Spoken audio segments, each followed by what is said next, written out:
சமீபத்தில் ரொம்ப ஃபேமஸாக போய்கிட்டு இருக்கிற நியூஸ் என்ன அப்படின்னு பார்த்தீங்கன்னா, துருக்கி மற்றும் பாகிஸ்தானி மீடியா அவுட்லெட்ஸ் எல்லாமே பிரேசில் நாடு இந்தியாவோட இண்டிஜினஸ் சிஸ்டமான ஆகாஷ் வான் பாதுகாப்பு அமைப்பை தரமற்றது அப்படின்னு சொல்லி இந்த டீலை வந்து வாக் அவுட் பண்ணிட்டாங்க அப்படின்ற செய்தி தான்.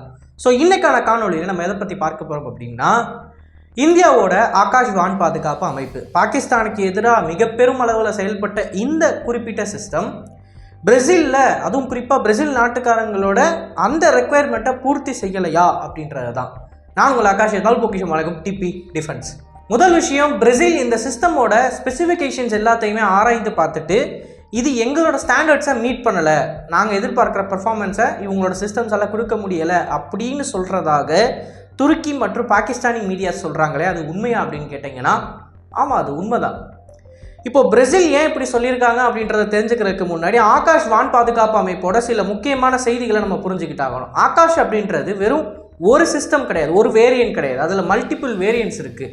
ஒரு உதாரணத்துக்கு சொல்லணும் அப்படின்னா, இப்போ நீங்கள் கார் வாங்குறீங்கன்னா உங்களுக்கு நிறைய ஆப்ஷன்ஸ் கொடுப்பாங்க. பேஸ் வேரியன்ட் இருக்கும், top of the line variant இருக்கும். பேஸ் வேரியண்ட்டில் ஒரு சின்ன இன்ஜினை போட்டிருப்பாங்க, டாப் ஆஃப் த லைன் வேரியண்ட்டில் பெரிய இன்ஜினை போட்டிருப்பாங்க. ஸோ பேஸ் வேரியண்ட்டையும் பெரிய வேரியண்ட்டையும் நீங்கள் கம்பேர் பண்ணிங்க அப்படின்னா ரெண்டுத்துலேயும் பர்ஃபார்மன்ஸு ஃபீச்சர்ஸ் எல்லாமே நைட் அண்ட் டே டிஃப்ரென்ஸ் இருக்கும். ஈவன் தான் அது ஒரே மாடல் ஒரே காராக இருந்தாலும்.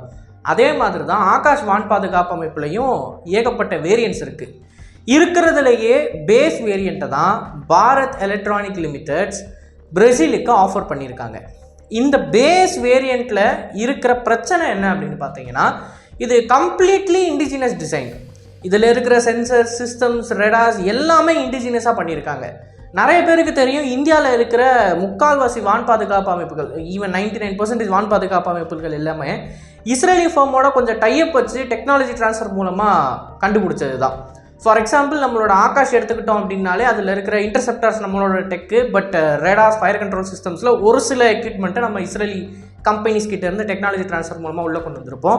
அண்ட் நம்மளோட வார்ஷிப் எல்லாம் எடுத்து பார்த்தீங்க அப்படின்னா அதில் இருக்கிற MF ஸ்டார் அப்படின்ற ரேடாரும் இஸ்ரேல் கிட்ட இருந்து டெக்னாலஜி ட்ரான்ஸ்ஃபர் மூலமாக பாரத் ஹெவி எலக்ட்ரானிக்ஸ் லிமிட்டடில் உற்பத்தி பண்ணிக்கிட்டு இருக்கோம்.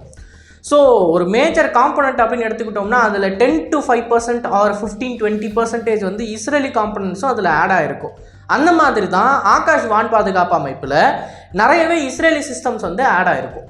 இப்போது இஸ்ரேலோட சிஸ்டம்ஸ் இருக்கிற அந்த வெப்பன்ஸ் பிளாட்ஃபார்மை நம்ம பிற நாடுகளுக்கு ஏற்றுமதி பண்ணணும் அப்படின்னா இஸ்ரேல் கிட்ட பர்மிஷன் வாங்கணும். ஏன்னா இன்டெலெக்சுவல் ப்ராப்பர்ட்டி ரைட்ஸ் அவங்க நம்ம கொடுக்கல, வெறும் டெக் ட்ரான்ஸ்ஃபர் மட்டும் தான் கொடுத்துருக்காங்க. அதை வச்சு நம்ம மேனுஃபேக்சர் பண்ணுறோம். நம்மளோட சொந்த தேவைக்கு நம்ம மேனுஃபேக்சர் பண்ணிக்கலாம். பட் விற்கிறோம் அப்படின்ற பட்சத்தில் இஸ்ரேலி கம்பெனிஸ் கூட நம்ம பார்ட்னர்ஷிப் பண்ணி ப்ராஃபிட்ஸ் அவங்களோட ஷேர் பண்ணால் மட்டும்தான் பிற நாடுகளுக்கு பிரச்சனை இல்லாமல் விற்க முடியும். அதுபடி BHEL என்ன பண்ணாங்க அப்படின்னா, ஆகாஷ் வான் பாதுகாப்பு அமைப்பில் ஒரு தனி சிஸ்டம் ஒன்று உருவாக்கி, எக்ஸ்போர்ட்டுக்குன்னு ஒரு வேரியண்ட்டை உருவாக்கி அதில் எல்லா சிஸ்டம்ஸுமே இண்டிஜினியஸாக மாற்றி வச்சுருக்காங்க. இப்போ இண்டிஜினியஸாக மாற்றி வச்சது பிரச்சனை கிடையாது.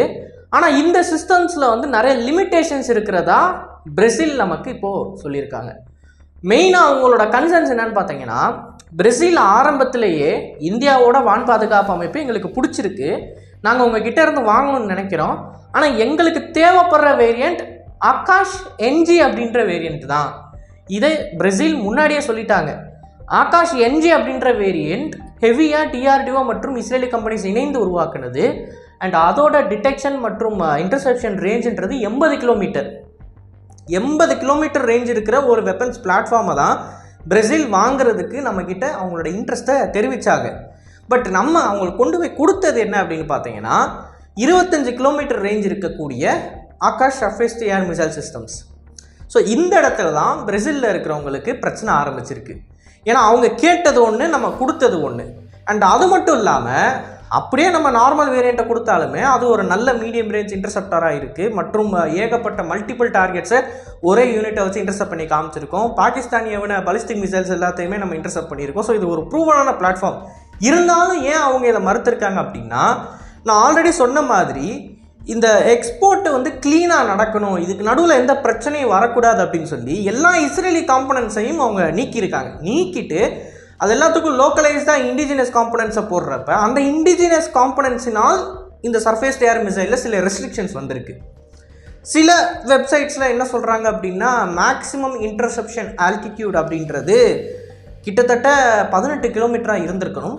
பட் ஆகாஷோட இந்த குறிப்பிட்ட ஒரு டீக்ரேடட் வேரியண்ட்டில் 4 கிலோமீட்டர் தான் இருக்குது அப்படின்றத தெரிவித்திருக்காங்க. அது எந்த அளவுக்கு உண்மை அப்படின்றது நமக்கு தெரியல.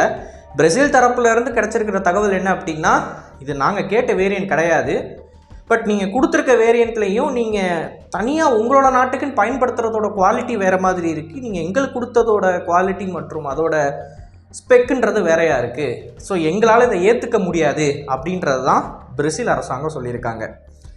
இப்போது இதிலேருந்து நமக்கு என்ன தெரியுது அப்படின்னு பார்த்தீங்கன்னா, ஆத்ம நிர்பர் பாரத்துக்குள்ளே நம்ம வெப்பன்ஸ் பிளாட்ஃபார்மை உருவாக்குறது பிரச்சனை இல்லை.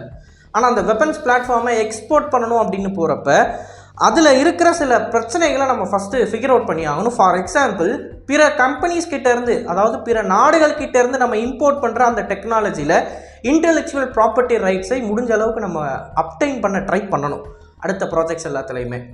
அண்டு நம்ம டெக்னாலஜிஸை பிற நாடுகள் கிட்டேருந்து வாங்கணுன்னாலும் அட்லீஸ்ட் அந்த கண்ட்ரிஸோட பர்மிஷன் மூலமாக நம்ம எக்ஸ்போர்ட் பண்ண முடிகிற அளவுக்காக அந்த ப்ராடக்ட்ஸ் நமக்கு இருந்தாகணும்.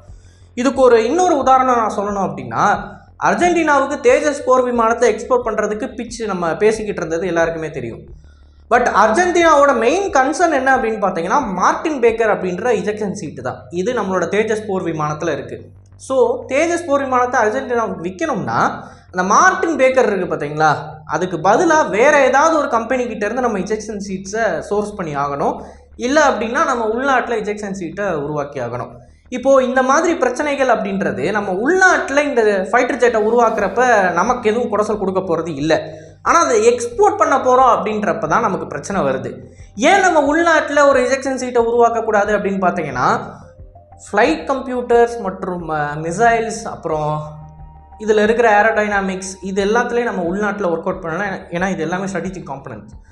பட் அதை தவிர்த்து இந்த இஜெக்ஷன் சீட்டு, ப்ரோபு, இந்த மாதிரி சில காம்பனன்ட்ஸ்லாம் வர்றப்ப அது எல்லாத்தையும் நம்ம உள்நாட்டில் அவ்வளோ அவசியமாக உருவாக்கணுன்ற அவசியம் கிடையாது.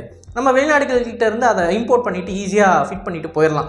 ஏன்னா இப்போது நம்ம உள்நாட்டில் முக்கியமாக கிரிட்டிக்கல் தேவையான டெக்னாலஜிஸை உருவாக்குறதுல தான் நம்ம ஃபோக்கஸ் பண்ணி ஆகணும்.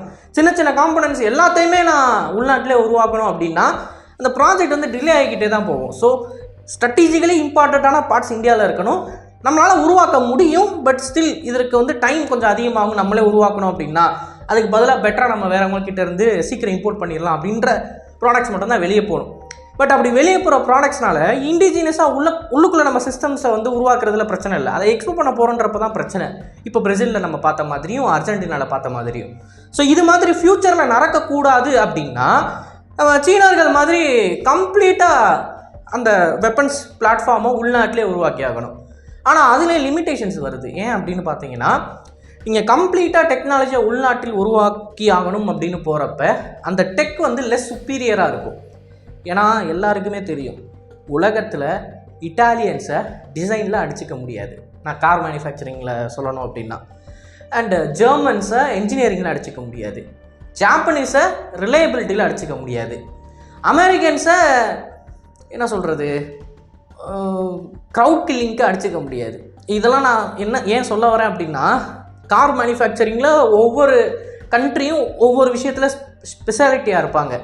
அப்போது நமக்கு என்ன தேவை அப்படின்றத நம்ம முடிவு பண்ணிவிட்டு, இப்போ இந்தியன் மேனுஃபேக்சரர்ஸ் இருக்காங்க அப்படின்னா நமக்கு என்ன தேவைன்றதை முடிவு பண்ணிட்டு அந்த கம்பெனி கூட பார்ட்னர்ஷிப் வச்சு அவங்க மூலமாக ஒரு ப்ராடக்ட்டை உருவாக்கி அதுக்கப்புறமா இண்டிஜினியஸாக டெவலப் பண்ணும். ஃபார் எக்ஸாம்பிள் ஹீரோ மோட்டர் காப்பு எப்படி ஹோண்டாவோட பார்ட்னர்ஷிப் வச்சு ரிலையபிளான என்ஜினை ஃபஸ்ட்டு உள்ளே கொண்டு வந்து இந்த மாப்பில் ஸ்ப்ளெண்டர் மோட்டர் பைக்கில் வச்சு அதிலேருந்து அப்படியே இப்போ பார்த்தீங்கன்னா ஹீரோ மோட்டர் காப் வந்து இந்தியாவோட number 1 bike manufacturing bike selling கம்பெனியாக இருக்குது. அதே மாதிரி தான் பஜாஜ் மோட்டர்ஸ் கேடிஎம்மோட டைப் வச்சு பெர்ஃபார்மன்ஸ் பைக்கை உள்ளே கொண்டு வந்தாங்க. ஸோ இப்படி தான் நம்ம வந்து ப்ராஜெக்ட்ஸையும் ஹேண்டில் பண்ணணும்.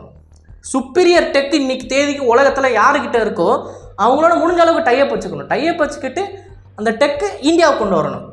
அமெரிக்கன்ஸ் அதை தான் பண்ணிக்கிட்டு இருக்காங்க, யூரோப்பியன்ஸ் அதை தான் பண்ணிக்கிட்டு இருக்காங்க. அவங்களோட யூரோ ஃபைட்டர் டைஃபன் ப்ராஜெக்ட் எடுத்து பாருங்கள், 4-5 கண்ட்ரி ஒன்றா சேர்ந்து வேலை செய்வாங்க. ஏர் பஸ்லையுமே 4-5 கண்ட்ரிஸ் ஒன்றா சேர்ந்து வேலை செய்வாங்க. இல்லை அதெல்லாம் கிடையாது, நான் உள்ளுக்குள்ளேயே தான் எல்லாத்தையும் பண்ணணும் அப்படின்னா நம்மளோட எக்யூப்மெண்ட் வந்து சீப்பாக தான் இருக்கும், மென்ஷன் பண்ணுறதுக்கு எதுவுமே இருக்காது. இப்போது இதிலேருந்து உங்களுக்கு ஒரு விஷயம் புரிய வந்திருக்கும். வெப்பன்ஸ் எக்ஸ்போர்ட் அப்படின்னு வர்றப்ப கண்டிப்பாக உள்நாட்டில் தான் எல்லா எக்யூப்மெண்ட்டையும் நம்ம சோர்ஸ் பண்ணி ஆகணும். வேறு ஏதாவது கண்ட்ரிஸோட உள்ளே இருந்துச்சு அப்படின்னா எக்ஸ்போர்ட் பண்ணுறதுல பிரச்சனை வரும். பட் அதே சமயம் உள்நாட்டிலே தான் நான் எல்லாத்தையும் பண்ணுவேன் அப்படின்னா டெக்னாலஜி இன்ஃபீரியராக இருக்கும். இது ரெண்டில் எது வேணும் அப்படின்றத கரெக்டாக பார்த்து பேலன்ஸ் பண்ணணும். இதுதான் இந்த வீடியோவில் நான் சொல்லக்கூடிய கருத்து. ஸோ இதை பற்றி நீங்கள் என்ன நினைக்கிறீங்க அப்படின்றத மறக்காம கமெண்ட்ஸில் பதிவிடுங்க. அண்ட் இருப்புல நிறைய தகவலை தெரிந்து கொள்ள டிவி நியூஸ் பேஜை ஃபாலோ பண்ணிக்கோங்க. நல்லது, இப்போ இருந்து நல்ல சமுதாயத்தை ரொம்ப நன்றி, வணக்கம்.